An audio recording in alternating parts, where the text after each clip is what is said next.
자, 세 번째 썰 한번 가보도록 하겠습니다. 아까 그 댓글 컨텐츠 달린 영상이랑 같은 내용이에요. 영상 제목, 일반 어중간한 직장 다니서는 빚 절대 못 갚습니다. 라는 영상이 달린 댓글입니다. 혹시 여기 계신 분들 중에 빚 있는 사람도 있을까? 빚 있는 사람들? 생각보다 빚 있는 사람들이 많아요. 전 참고로 빚이 없습니다. 빚을 져본 적이 없어요. 빚을 져야겠다는 생각을 가진 본 적이 없어요. 이건 내가 정말 이런 말 하면 그렇긴 한데 잘했다는 생각이 듭니다. 아마 사업하시는 분들은 빚이 있겠죠. 사업하거나 아니면 뭐 집을 사신 분들은. 제가 말하는 거는 빚을 아예 지지 말라는 게 아니라 정말 필요한 빚만 지다는 거죠. 지금 빚을 지신 분들, 이런저런 이유로 빚진 사람들 중에 나는 정말 필요한 빚을 졌다, 이렇게 얘기할 수 있는 사람도 있습니까? 난 정말 내가 필요해서 빚을 졌다, 뭐 그런 사람 있어요? 뭐 그런 사람도 있겠죠. 그런데 내가 봤을 때는 지금 빚을 지은 사람들 중에 이 빚을 제대로 책임지고 갚아나갈 사람들이 많지 않습니다. 우리나라는 참 대출을 좋아하는 것 같아. 하다못해 물건을 구매할 때도 할부로 구매하잖아요. 저는 참고로 할부 구매 해본 적이 없어요. 저는 무조건 어떤 스타일이냐면 좀 굉장히 좀 무식한 발상이기 때문에 돈을 모아서 삽니다. 작년 불편을 모아서 사요.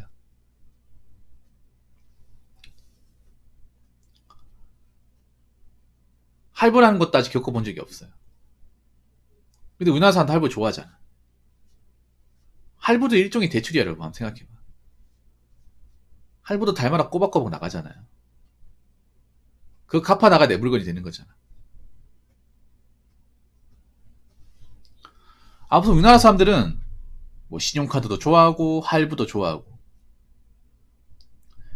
최근에 보니까 젊은 사람들이 신용카드를 사용하는 사람이 늘어난 것 같아요. 그래서 리볼빙에 빠진 사람도 늘어난 것 같아. 여자분도 늘어난 것 같아요. 그 명품 소비 많이 하면서 아마 명품을 구입하는 사람은 일시불로 사는 사람이 없을 겁니다. 명품을 사고 싶고 돈은 없고 가지고 싶고, 그러니까 어떻게 돼? 신용카드 뽑아가지고 지르는 거죠. 아마 카드 빚 있는 사람도 많을 거예요. 당연히 빚을 졌으면 책임을 져야죠. 근데 책임을 못 지는 사람들이 많이 보여. 책임을 못 지는 사람들이. 아니, 책임 못 질 것 같은 빚을 왜 졌어? 갚을만 하니까, 갚을만 능력이 되니까, 자신 있으니까 빚진 거 아니에요? 근데 빚을 책임지는 사람들이 많지가 않아요. 그걸 갚아나간 사람도 많지 않습니다. 젊은 사람들이 그런 말 쉽게 해요. 뭐 개인회생하면 되지, 파산하면 되지, 나라에서 우리 같은 사람 구제해 주겠지, 이런 말을 쉽게 합니다. 도른 거 아닙니까? 아니, 자기가 빚진 거잖아.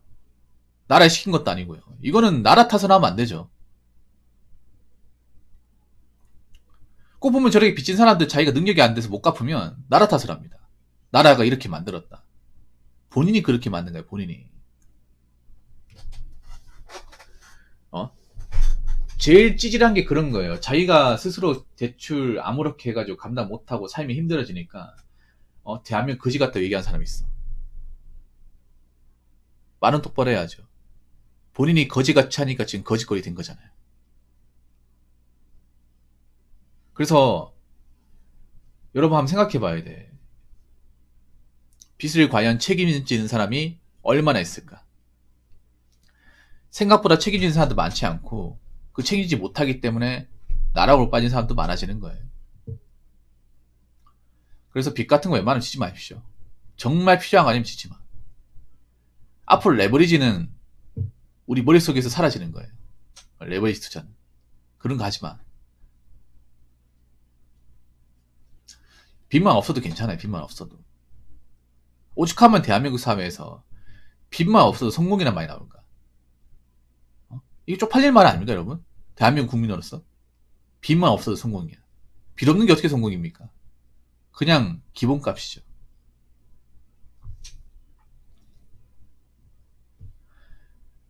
미디어 탓이라고 하더라도 개인 탓이죠. 엄밀히 따지면. 왜냐면 미디어에 노란한 사람이 있고 노란하지 않은 사람이 있어. 미디어를 피하려면 피할 수 있습니다. 미디어를 보는 게 뭐 법적으로 의무가 돼 있는 것도 아니고 안 보면 그만이고 안 따라하면 그만입니다. 근데 자기들이 따라 해놓고 책임지지 못하니까 미디어 탓이래 이렇게 얘기하는 것도 웃겨요.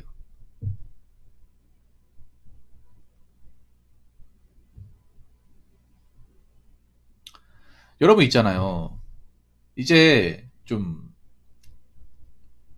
뭔가 유행 같은 걸 아무 이유 없이 뭔가 따라하기보다는 내 기준대로 생각을 해야 돼. 내가 버는 돈 이거밖에 안 되는데 저걸 과연 따라해도 되는 것인가? 생각을 해야 됩니다. 앞으로 제가 봤을 때는 마이너스 비리는 사람은 결혼도 힘들 뿐더러 생존하기 좀 빡실 겁니다. 굉장히 많이 빡실 거예요.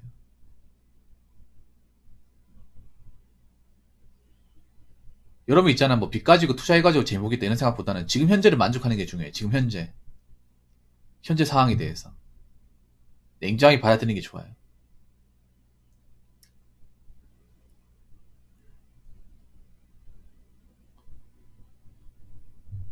남들한테 뭔가 있어 보이는 게 중요한 게 아니라 내가 떳떳한 거, 신문적으로 문제가 없는 거, 채무적으로 문제가 없는 거.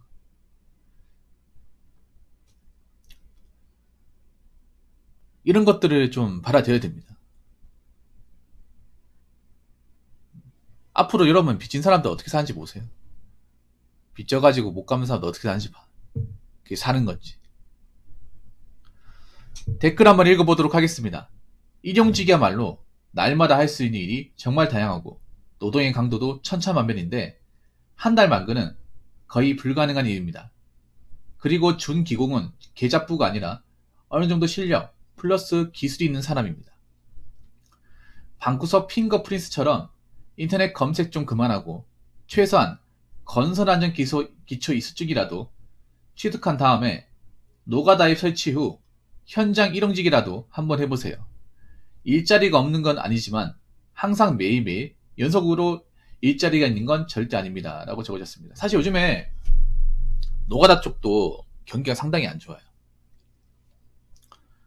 평택도 요즘에 뭐 일이 별로 없대요. 그래서 기존 일하던 사람 다 빠져나가고 원래 짓기로 했던 계획도 좀 취소되고요.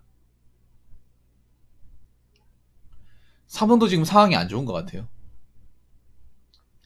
삼성 믿고 있었던 사람도 많잖아요. 노가다 일하시는 분들 중에. 지금 짐 싸는 분들 많대요.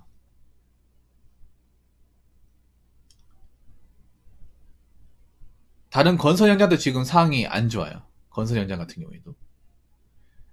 아파트를 짓다가 저 중단한 곳도 몇 군데 보여.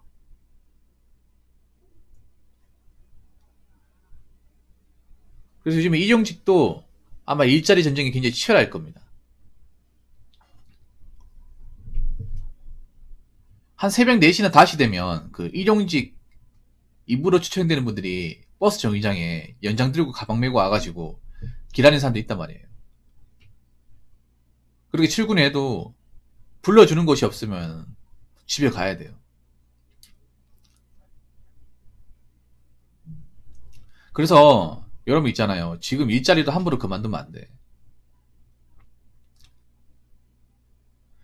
지금 그냥 이런저런 이유로 그만두시는 분들 재취업이 정말 힘들 겁니다. 정말 힘들 거예요. 뭐 조금 마음에 안 든다고 조금 뭐 좀 귀찮은 게 있다고 욕 좀 먹었다고 워라밸이 안 된다고 그만둬 버리면 노는 기간이 많아질 거예요.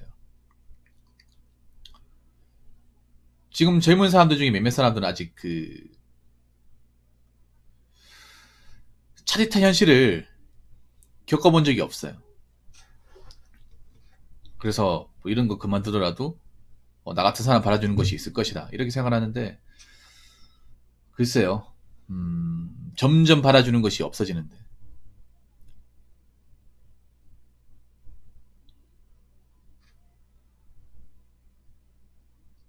지금 내가 봤을 때는 이것저것 너무 많이 가지면 안 돼. 뭐 적당히 가리긴 가려야겠지만 이것저것 많이 가리면 정말 할 게 없어요. 정말로.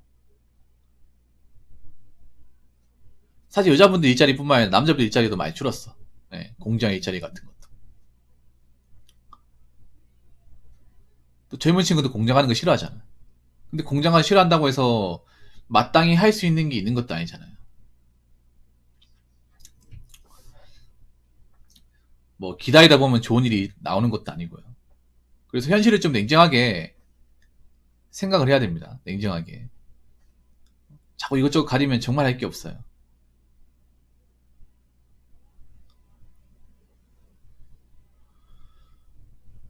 그리고 돈이 없으면 빚지면 안 돼. 빚져가지고 뭐 투자하겠다 이런 생각 가지면 안 돼요.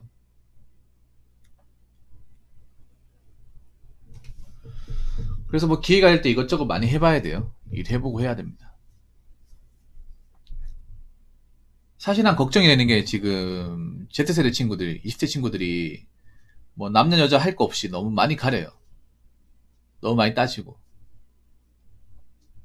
근데 그것도 먹고 살만하고 돈이 있어야 따지는 건데 먹고 살만하지 않고 돈도 없는데 따지면 뭐 어떡하겠다는 거야. 지금 배달도 상황이 안 좋아요. 배달일도 황금기가 끝난 것 같아. 사실상 내가 봤을 때는 그냥 봄이라서 날이 풀리기 때문에 배달일이 줄어드는 게 아니라 그냥 좋은 시절이 끝날 것 같아. 내가 봤을 때는 확실히 배달일이 좋았던 거는 코로나 터지고 나서 언택트 사회가 되면서 사람들이 길거리에서 음식을 못 먹고 배달 수요가 증가하면서 는 거잖아요. 근데 이제 마스크 제한도 풀리고 배달 음식 너무 비싸고 배달비 너무 비싸고 그리고 지금 자영업 하시는 분들도 가게를 접고 있고 그러다 보니까 자연히 이제 배달 수요는 줄어들죠. 뭐 그래도 배달일 좀 잘하시는 분들은 잘하겠지만 확실히 좀 예전 같지 않은 것 같아. 서울도 마찬가지고. 그래서 지금 뭐 아무것도 안 하는 분들한테 제가 말씀드리면 내가 어떤 일을 제대로 할 수 있을지 좀 생각을 해야 돼. 이것저것 가릴 게 아니라 내 능력으로. 세상에 내가 원하는 일만 할 수 없어요. 대부분 원하지 않는 일을 합니다. 먹고 살려고. 이것저것 하다 보니까 다 하는 거예요. 여기 이 직장 다니시는 분들 자기가 원하는 일이 아니잖아요. 그냥 어찌저찌 하다 보니까 도전하다 보니까 일하는 거고 그걸 먹고 사니까 계속 하는 거죠. 그래서 정말 좀 말씀드리고 싶은 거는 이것저것 아니면 정말 할 게 없다. 바라주는 것도 없다. 점점 가면갈수록 경쟁은 치열해진다. 이제 배달도 좋은 시절 끝났기 때문에 배달로 먹고 살 생각보다는 좀 직장다운 직장을 다니는 게 낫지 않을까 라는 생각이 듭니다. 물론 뭐 경기가 풀리고 하면 또 나아질 수 있겠지만 확실히 좀 안 좋아진 것 같아. 뭔가 어떤 느낌이냐면 그동안 믿고 있었던 그 보루 같은 게 좀 사라지는 느낌. 그나마 배달은 그래도 뭐돈 많이 버는 사람 있었잖아요. 그리고 고동노가다는 항상 일자리 많아가지고 기회의 장이 되었잖아요. 뭔가 기회의 장이 사라진 느낌이에요. 그럼 마음가짐도 달라져야 되는 거 아니에요? 달라져야죠. 아무튼 확실히 메타인지 하시고 지금 상황을 좀 판단하시고 가진 게 없더라도 뭐 대출자 받아서 뭐 해보겠다 이런 생각은 절대 하지 마시기 바라겠습니다. 자, 이상으로 세 번째 썰 마치도록 하겠습니다.